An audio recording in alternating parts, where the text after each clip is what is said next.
Nos acompaña en nuestro estudio Thomas Shannon, fue embajador de Estados Unidos en Brasil entre 2010 y 2013. También ocupó los cargos de secretario de Estado y subsecretario para Asuntos del Hemisferio Occidental. Gracias por estar con nosotros, bienvenido. Muchísimas gracias. Aprovechando este recorrido que ha hecho por América del Sur y hablando de Brasil, ¿cuál sería una relación comercial que podría explorar tanto el gobierno de los Estados Unidos como el que acaba de ser electo en Brasil en materia comercial en medio de la guerra económica con China? Pues nuestro National Security Advisor, John Bolton, visitó al presidente electo Bolsonaro en Río de Janeiro, en su casa, para hablar sobre la relación entre los Estados Unidos y Brasil. Y él invitó al presidente electo a Washington para visitar al presidente Trump, pero ellos también hablaron del asunto comercial y la importancia de abrir los mercados a los productos nacionales de los dos países para mejorar las relaciones comerciales entre Brasil y los Estados Unidos.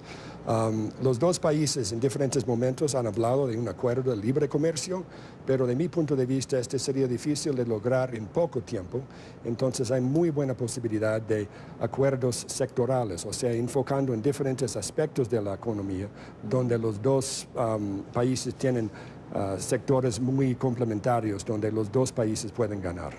A lo mejor sin llegar a este tema de un tratado comercial, pero sí un tratado, por ejemplo, en términos de aviación civil, sí. Uno de los mercados. Podría ser aviación civil, podría ser en el área agrícola, podrían ser en el área de automóviles, o sea, hay varios sectores donde realmente uno podría lograr en poco tiempo un acuerdo. ¿Y el mercado brasileño, el nuevo gobierno del presidente Bolsonaro, tiene esa disposición? ¿Ha dado alguna señal en ese sentido? Yo creo que él reconoce la importancia de abrir el mercado brasileño, primero para mejorar la competitividad y la productividad del mercado brasileño, pero también para mejorar la tasa de crecimiento de la economía. Ahora, al recorrer Chile, Perú, Colombia, uno de los temas fundamentales en la agenda, supongo, es el tema de la migración venezolana. ¿Cuál es la postura en este tema? Pues todos los países han mostrado preocupación sobre la situación dentro de Venezuela, reconocen que es una migración forzada, o sea, las personas están huyendo de situaciones horribles dentro de Venezuela y están buscando una manera, primero, responder a seres humanos y venezolanos que realmente necesitan ayuda. Y lo que yo he encontrado en los diferentes países son gestos de humanidad impresionantes para mí, que muestran que hay una solidaridad y una hermanidad en este aspecto. Pero también ellos reconocen que Venezuela es un país grande, con muchas personas, y que la región no aguanta toda la población de Venezuela en los países, en la vecindad. Entonces es importante que ellos encuentren una manera de resolver el problema dentro de Venezuela, pero mejor dicho, buscar una manera de mandar asistencia humanitaria hacia Venezuela. O sea, más que facilitar la migración, mandar ayuda humanitaria. Es muy importante resolver el problema que está causando esa migración. Y la única manera de hacer eso es mantener la unidad en Sudamérica, acerca de Venezuela, y insistir que los países de la región y las instituciones internacionales deben tener el acceso y el derecho de entregar asistencia humanitaria dentro de Venezuela. Hace unos momentos escuchábamos al presidente de Chile manifestarse en contra de este acuerdo internacional para las migraciones, justamente por el debate que existe entre que no es lo mismo un migrante regular que uno irregular. Sin embargo, en esta transición, en esta oleada de venezolanos que salen de su país, muchos no tienen el dinero para pagar un pasaporte, el tiempo para tramitarlo y tienen que salir de su país en esas circunstancias. ¿La figura de refugiado puede ser una salida para apoyar a esos que están en esa situación o sería contraproducente por lo que menciona? No, mira, podría ayudar especialmente en recoger asistencia como de ACNUR y de otras partes de las instituciones internacionales. Pero al mismo tiempo es muy importante entender que este realmente es una migración forzada. O sea, no son gente que están saliendo por su propio placer. Ellos están saliendo para sobrevivir. Y en este sentido es importante esto humanitario, pero al mismo tiempo los gobiernos tienen que ser firmes con Venezuela en términos de resolver los problemas adentro de Venezuela. Claro, pero, por ejemplo, el tema de la migración ha ocasionado tensiones con Colombia, que es el principal receptor, con Perú, con Ecuador. ¿Cuánto tiempo le queda a esta negociación? ¿Se le está acabando incluso el tiempo a Nicolás Maduro en su margen de negociación con estos países que están recibiendo migración venezolana? Mira, Venezuela tiene muchos problemas en comunicar con el resto del hemisferio. Y en este sentido es importante que los países de la región mantienen unidad y solidaridad en su mensaje a Venezuela, pero también en su mensaje afuera, a los otros aliados de Venezuela, especialmente China, porque China tiene mucho interés en su relación comercial y económico aquí en Sudamérica. Pero si China está financiando un gobierno que está creando ese problema de migración, entonces los países de la región tienen que pensar en comunicar eso a los chineses. Ahora, la semana pasada el gobierno venezolano firmó varios acuerdos comerciales con el de Rusia, con el de Turquía y previamente con el de China. ¿Es oxígeno político para Nicolás Maduro esos acuerdos comerciales con esas potencias? Es oxígeno económico.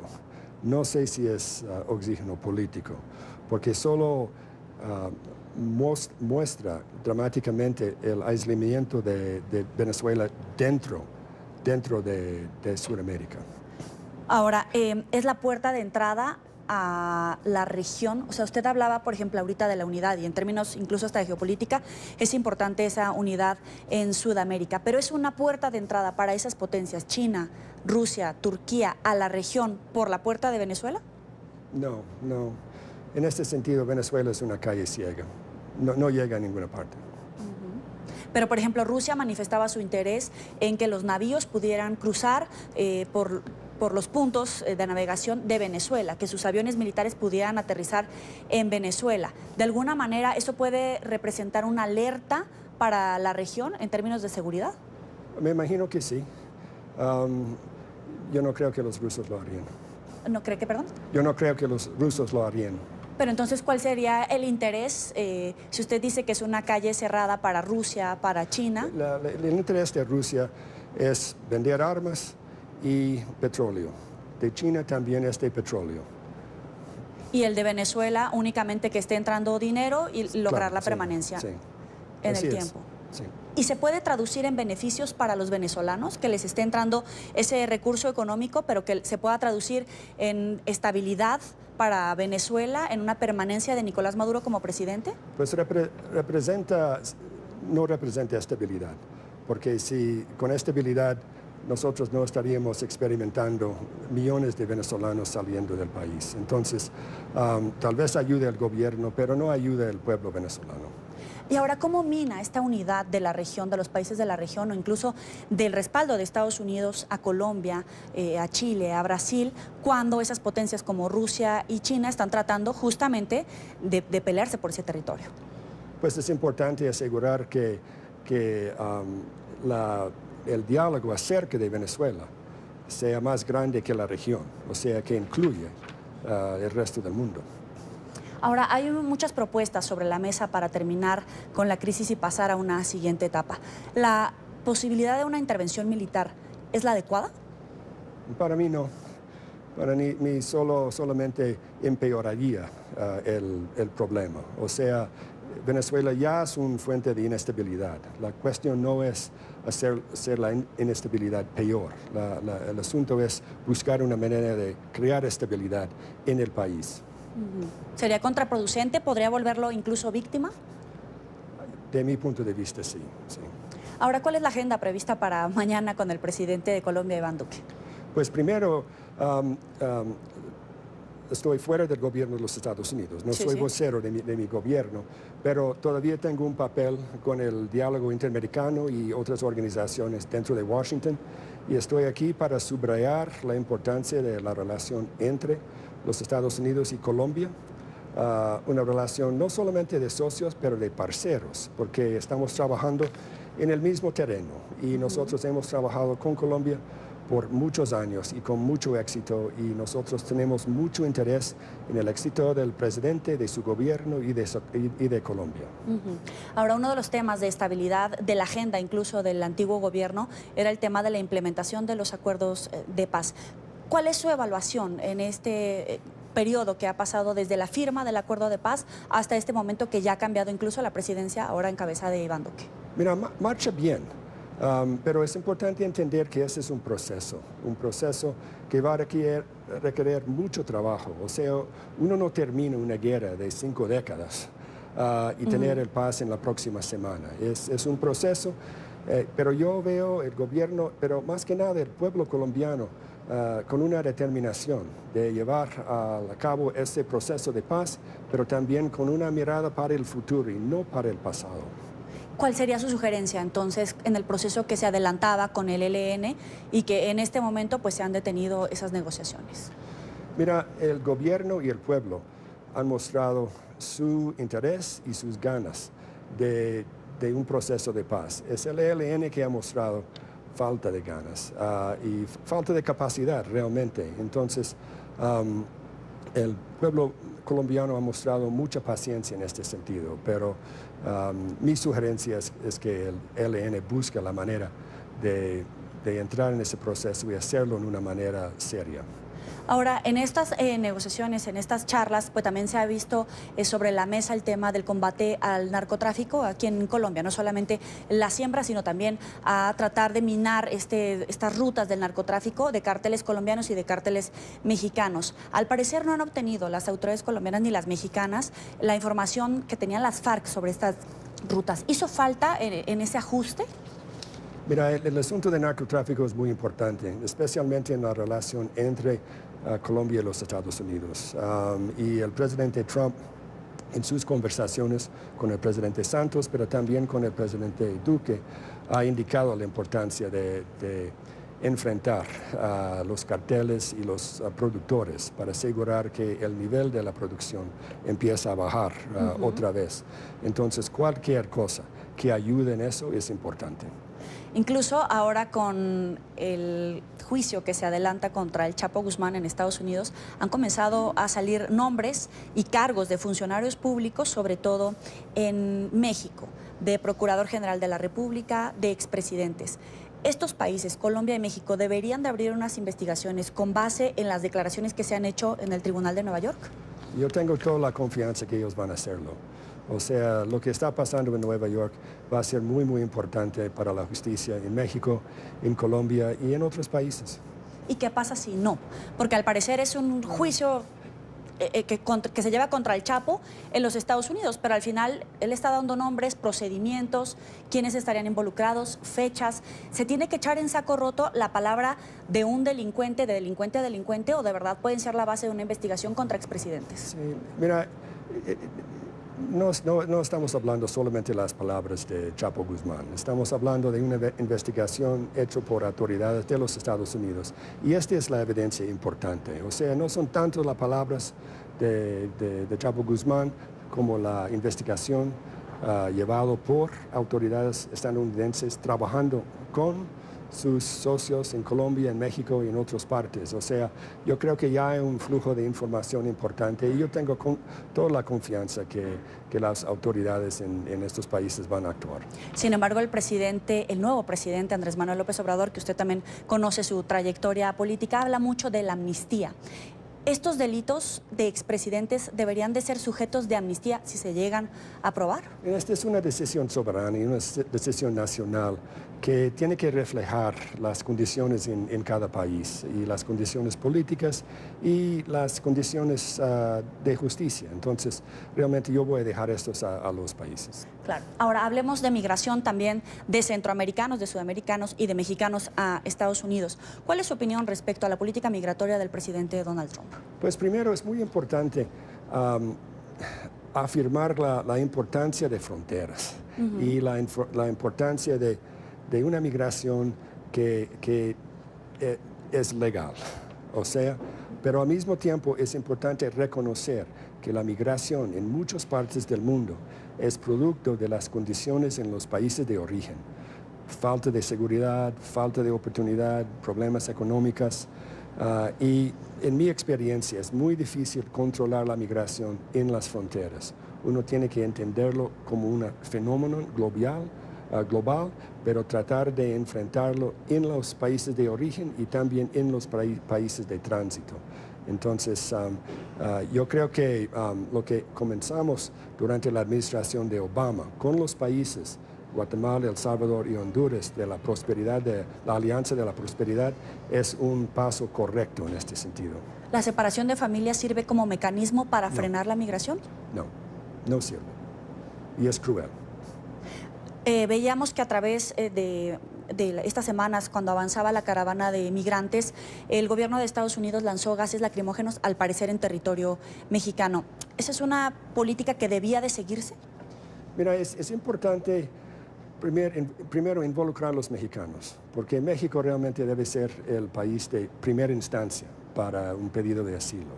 Pero el hecho que los centroamericanos han pasado por todo México para llegar a la frontera con los Estados Unidos buscando asilo dentro de los Estados Unidos, lo que ha mostrado la administración del presidente Trump es indicar que estamos dispuestos de aceptar y considerar, evaluar los pedidos de asilo, pero que los centroamericanos tienen que quedarse en México durante este proceso. Y hasta este momento el gobierno de México está de acuerdo.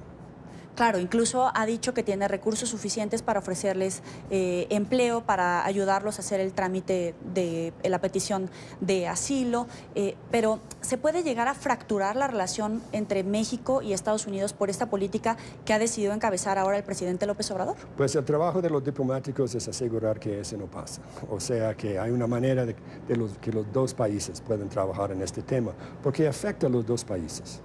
¿Y la propuesta del muro tiene todavía cabida en el espacio? Porque le queda un año, vienen las elecciones presidenciales en Estados Unidos. ¿Todavía hay espacio para la construcción del muro? Mira, es un tema muy importante para el presidente Trump.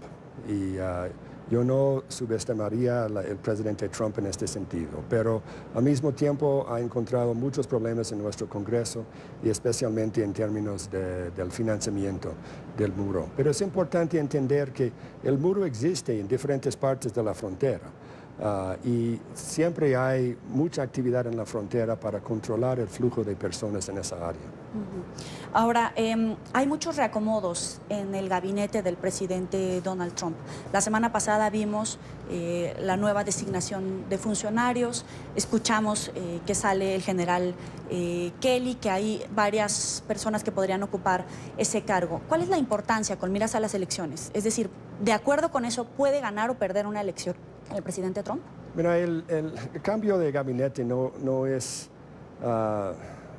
pues es algo común en ese momento de una presidencia. O sea, casi 2 años después de haber asumido el poder y después de las elecciones que acaban de ocurrir. Entonces yo creo que el presidente Trump está preparándose para los próximos 2 años y anticipando las elecciones de 2020.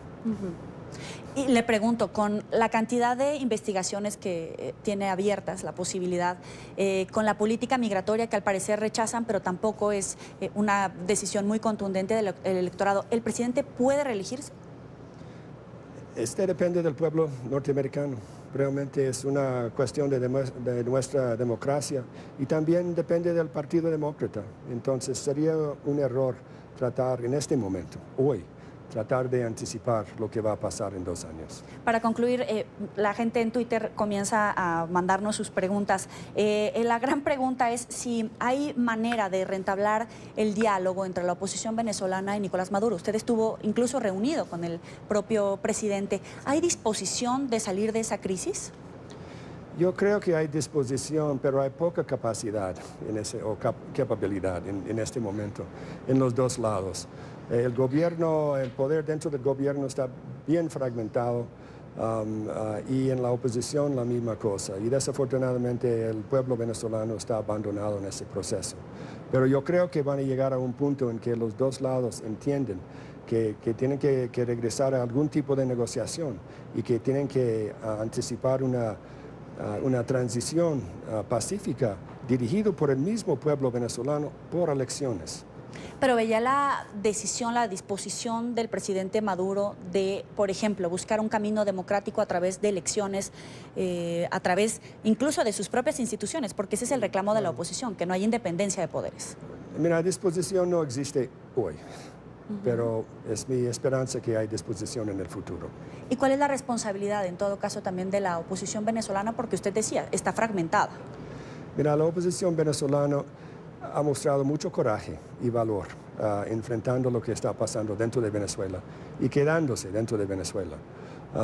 Y el gobierno ha hecho todo lo posible para dividirlo y fragmentarlo.